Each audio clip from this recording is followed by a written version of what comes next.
Happy Tuesday. Thank you for joining us as we walk through Holy Week, or Passion Week as some people know it as. Today, Caleb is going to be reading a passage from Matthew chapter 26, verses 6 through 13. Jesus was in Bethany. He was in the home of Simon, who had a skin disease. A woman came to Jesus with a special sealed jar of very expensive perfume. She poured the perfume on his head while he was at the table.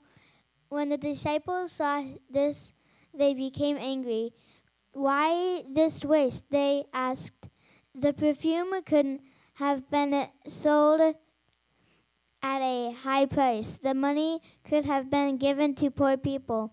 Jesus was aware of this, so he said to them, "Why are you bothering this woman? She has done a beautiful thing to me. You will always have poor people with you, but you will not always have me. She poured the perfume on my body to prepare me to be buried.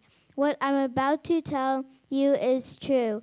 What she has done will be told anywhere his good news is preached all over the world. It will be told in memory of her." Thanks, Bud. I appreciate that. Thanks for reading.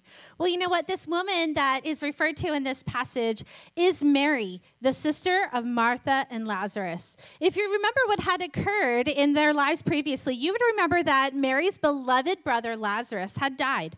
The family had called for Jesus, but to them, Jesus was, quote unquote, late. Then they buried Lazarus, and then later Jesus finally came. He wept for his friend, but then he went to the tomb where he finally commanded, "Lazarus, come out." And then Lazarus, he was wrapped in the burial clothes. He came out of the grave. Whoa.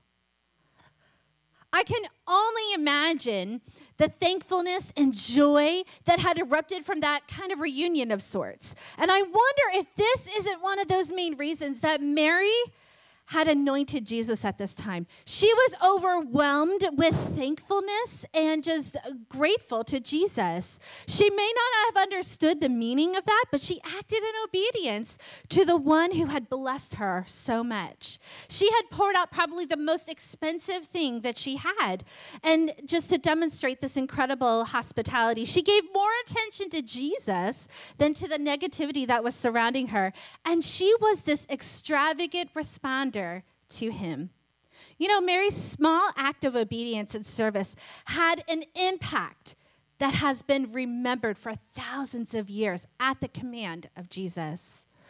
How does this challenge you today? How do you respond in obedience to demonstrate hospitality in a practical way to others? I don't know about you, but there are a lot of people that I know of that are suffering, and I know there's a lot of people that are unsure. And so just reaching out and offering hospitality to those people are just a practical way that we can share the love of Jesus to others. No act of love, no act of obedience is too small or insignificant. God can use you. Would you pray with me today? Lord, may I reflect your love and compassion and understanding that even in this time of distance, I can still demonstrate hospitality and service to others and ultimately to you. Lord, I love you and I thank you. Would you bless your people? Would you bless anyone who is watching this? And Lord, would you remind us to be the hands and feet of Jesus? We love you and we thank you, and it's in your name. Amen.